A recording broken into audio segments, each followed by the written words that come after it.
در هفته گذشته پول زیادی وارد بازار ارزهای دیجیتال شد و اگر ما بخوایم که این پول را ردیابی بکنیم که این پول وارد بیت کوین شد یا نه که وارد آلت کوین ها شد، ما میتونیم با مقایسه شاخص ها این را بفهمیم. همونطوری که میبینیم این پول اصلا وارد بیت کوین نشده و ما خروج پول از بیت کوین هم داشتیم و همه این پول وارد آلت کوین ها شده. همونطوری که ما در هفته گذشته شاهد بودیم که خیلی از آلت کوین ها رشد های 70-80% داشت و ارزهای مثل ING، BitTorrent، ADA، AVAX، ICP، Optimism، Algorand، VeChain، Polkadot و خیلی ارزهای دیگه رشدهای 70-80% کردن که ما در بازار 4 تا شاخص بسیار مهم داریم که ما میتونیم با تحلیل و بررسی شاخص ها رد پول ها را بزنیم و بفهمیم که فعلا کدوم بخش از بازار کریپتو مورد توجه هسته و پول داره در اونجا تزریق میشه که ما در ویدیو شاخص های ارزهای دیجیتال به طور کامل و حرفه‌ای با هم دیگه یاد میگیریم. پس برو که بریم. Trader Plus. به کانال تریدر پلاس خیلی خوش آمدین عزیزان. این چهارمین قسمت از دوره کریپتو تریدینگ ما هسته که در این ویدیو تلاش میکنیم که شاخص ها را با هم دیگه یاد بگیریم. برای که من بتونم همین شاخص ها را براتون خیلی ساده و خلاصه توضیح بدم، برگردیم روی پاورپوینت یک توضیح خیلی خلاصه و مختصر براتون میتونم و برمیگردیم روی چارت و در اینجا بیشتر براتون توضیح میدم. اولین و مهمترین شاخصی که ما داریم در بازار ارزهای دیجیتال بهش میگیم شاخص کل یا شاخص توتال مارکت کپ، یعنی کل حجم مارکت کپ ارزهای دیجیتال برای ما نشان میده. البته خود تریدینگ ویو ایره درست کرده، این شاخص مال تریدینگ ویو هسته. خود تریدینگ ویو در اینجا توضیح داده در مورد توتال، گفته که 125 تا از کوین های برتر ارزهای دیجیتال برای ما محاسبه میکنه، ولی چیزی که من امتحان کردم تفاوت زیادی نداره. مثلا در سایت کوین مارکت کپ یا در هر سایتی که توتال کل ارزهای دیجیتال نشان میده اگه مقایسه بکنیم تفاوت آنچنانی نداره. یعنی میشه گفت که شاخص توتال کل ارزهای دیجیتال حجمش برای ما نشان میده. و همونطور شاخص بعدی که ما داریم شاخص آلت کوین ها هسته که همون رقمی که در اینجا میبینیم خود تریدینگ ویو رو توضیح داده، گفته که 125 تا از کوین ها رو برای ما نشان میده به استثنای بیت کوین. یعنی بیت کوین از داخل این شاخص حذف شده. مثلا اتریوم، بی ام بی، همه ارزها را داریم بغیر از بیت کوین که اینا داش میگن شاخص آلت کوین ها. و همونطور یک شاخص دیگه هم داریم که به نام شاخص آلت کوین های لوکپ معروف هستن که این شاخص هم اتریوم حذف کرده. یعنی همه آلت کوین ها را ما داخل شاخص داریم بغیر از اتریوم. یعنی اتریوم از داخل توتال 3 حذف شده.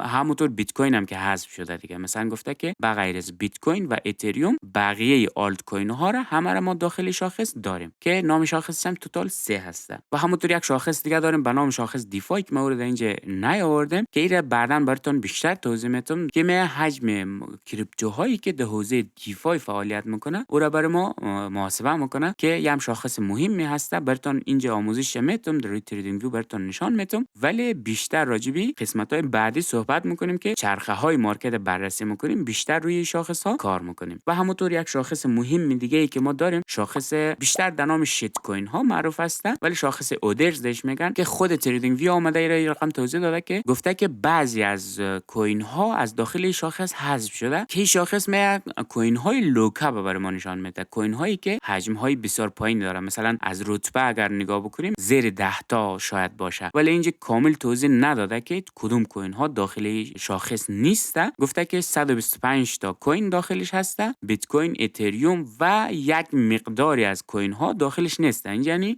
مشخص نکرده، ولی شاخص در زمان آلت سیزن ها خیلی برای ما کاربرد داره که ما در زمان آلت سیزن ها میم مثلا کوین های لوکپ پیدا میکنیم و روی اونا سرمایه گذاری میکنیم. این شاخص بسیار برای ما در اون زمان کاربردی میشه. در حال حاضر بازار او قدر زیاد برای ما کاربردی نیسته. خب این شاخص ها یک سری اختصار داره، همون رقمی که دامیننس ها را در ویدیو قبلی براتون توضیح دادم که یک سری اختصار داشت، اینا هم یک سری اختصار داره. شاخص توتال یا شاخص کل اختصارش هست توتال و همونطور شاخص آلت کوین ها اختصارش هست توتال 2 و همونطور اگر در این قسمت مثلا جای 2 بنویسیم 3 همون شاخص آلت کوین های لوکپ میاره که او داخلش اتریوم هم نیسته.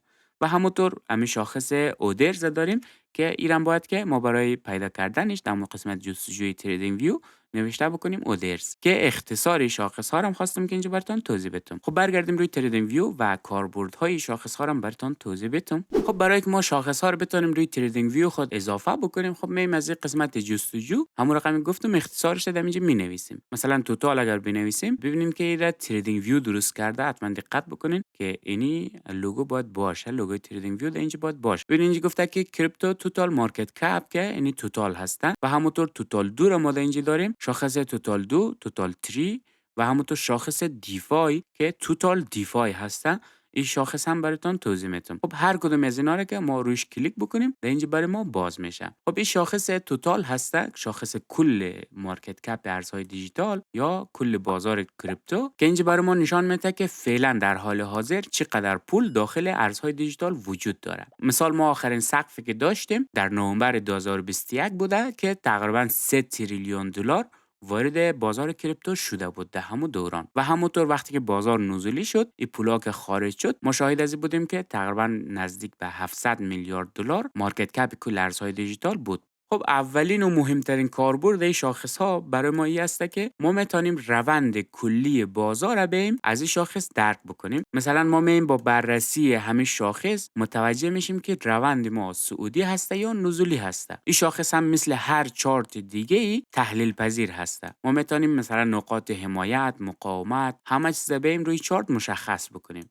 مثلا اینجا رو ببینین، هر نقطه ای را ما مشخص میتونیم بکنیم، حمایت ها، مقاومت ها. مثلا فرض کنین ما روی اینی حمایت بیت کوین خریدیم یا هر آلت کوین دیگه خریدیم، مثلا اینجا رسیده در یک مقاومت، ما میتونیم سیو سود انجام بدیم. یا اینکه وقتی که میره این سقف شکسته میشه، ما میتونیم که در این پول بک ها وارد بازار شویم، یا اینکه مثلا در این حمایت و مقاومت ها بریم سیو سود انجام بدیم، مثلا یک سری تصمیم گیری های کلی را بگیریم. یا اینکه مثلا اینی ناحیه وقتی زون شکسته شوه، ما انتظار داریم که قیمت حداقل تا 2 تریلیون با خود با بالا بکشه. مثلا این انتظارهای کلیه که ما میتونیم از بازار داشته باشیم، یعنی یک تحلیل بلند مدتی روی بازار ما داشته باشیم. مثلا اینجا یک زون حمایت مقاومتی بوده، شکسته شده، ولی حال ما فعلا مثلا میتونیم یک انتظار داشته باشیم که اینجا پول بک بزنه به سمت بالا بره. یا اینکه این مستقیم زون اگر این زون شکسته شد، میتونیم بگیم که اینجا یک پول بک تک کندلی بزنه یا پول بک چند کندلی روندی بزنه و از اینجا به سمت بالا بره. دیگه چیزیه که ما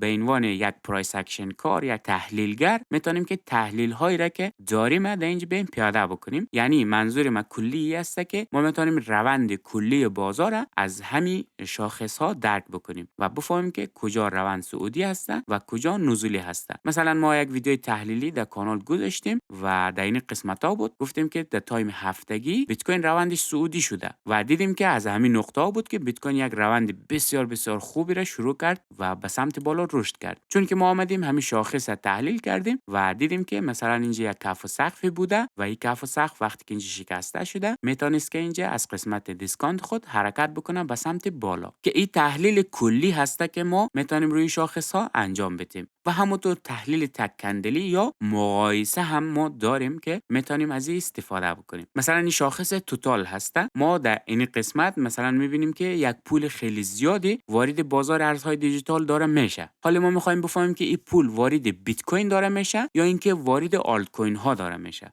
خب ما میتونیم چیکار بکنیم؟ ما میتونیم بریم از این قسمت مقایسه بکنیم. مثلا ما شاخص توتال 3 را اضافه میکنیم و همونطور شاخص بیت کوین دامیننس هم اضافه میکنیم. تتر هم میتونیم که اضافه بکنیم. مهم نیست زیاد، هر کدومش که خواستیم ما میتونیم اضافه بکنیم. خب بذارید من اینا رو کندلی بکنم. خیلی میگن که اینا همگرا هستن. مثلا شاخص توتال شبیه به شاخص توتال 3 هست، اصلا شباهت داره اینا. یا مثلا دامیننس خیلی با اینا شباهت داره. کلی بخوایم روند کلی رو بررسی بکنیم 100% اینا شباهت داره. ولی اگر بخوایم که از روش تک کندلی محاسبه بکنیم، این قسمت رو نگاه بکنیم، ما در این قسمت داخل شاخص توتال که این اولی شاخص توتال هسته، میبینیم که یک پول بسیار زیاده وارد بازار داره میشه. خب ما الان میخوایم بفهمیم که این پول وارد آلت کوین ها شده یا نه که وارد بیت کوین شده. خب ما میایم اینجا شاخص توتال تری رو داریم، میبینیم که وقتی که اینجا یک کندل بسیار بسیار بزرگ زده میشه، تقریبا از 965 میلیارد میرسه به 1.166 تریلیون دلار. خب این یک حجم بسیار زیادی وارد بازار شده. اگر شاخص توتال تری رو نگاه بکنیم میبینیم که رشد آنچنانی نکرده، پس روی پول وارد آلت کوین ها نشده. اگر بریم دامیننس بیت کوین رو نگاه بکنیم میبینیم که دامیننس بیت کوین به شدت رشد کرده و ما متوجه میشیم که در این قسمت، در این تاریخ، پول وارد بیت کوین شده. یعنی پولی که وارد بازار کریپتو شده همه ایشان آمده وارد بیت کوین شده. کسی که پول وارد کرده همه رو بیت کوین خریده و همونطور ما میتونیم از همین روش استفاده بکنیم. مثلا شاخص توتال آمده اینجا در یک نقطه مقاومت حمایتی رسیده و همونطور شاخص توتال تری رو میبینیم که ما اینجا یک نقطه مقاومتی داشتیم که نقطه شکسته شده و ما انتظار داریم که مثلا یک رشد بکنه، اگر بالا اینجا تثبیت بکنه. و همونطور انواع و اقسام تحلیل ها رو ما میتونیم که انجام بدیم. که در این ویدیو ما هدفمون فقط بود که شما با شاخص ها آشنا شوین، ولی در ویدیوهای بعدی ما میریم پیرها رو با هم دیگه یاد میگیریم و همونطور محرک ها رو یاد میگیریم که وقتی ما محرک ها رو یاد بگیریم، پیرها رو یاد بگیریم، دیگه خیلی میتونیم راحت تر بریم روی بازار، روی کریپتوها تحلیل بکنیم و تحلیل های دقیق تر و درست تر داشته باشیم. که ویدیوهای ما یک جوری زنجیروار و سری هسته. حتما پیشنهاد میکنم که پلیلیست دوره رو در لینک شدم بالا میگذارم، حتما از قسمت اول نگاه بکنین تک به تک و سعی کنین که قسمت را جا نگذارین، چون که اینا به هم دیگه ربط داره و در قسمت‌های بعدی ما بعضی موضوعات بسیار جالب را یاد میگیریم که با استفاده از اونها میتونیم که روندها را تشخیص بدیم و همونطور ارزهایی که مستعد رشد هستند و میتونن که پامپ‌های عجیب و غریب بکنه را با هم دیگه میتونیم که پیدا بکنیم. پس برای که ویدیوهای بعدی ما را از دست ندین، حتما کانال رو سابسکرایب بکنین و زنگوله را هم فعال بکنین و این ویدیو را هم اگر دوست داشتین لایک بکنین و به بهترین دوستایتان هم ارسال بکنین و برای حمایت از ما کانال ما رو هم به دوستانتان معرفی بکنین. با تشکر که تا این لحظه همراه ما بودین. تا ویدیوی دیگر، خدا نگهدارتون.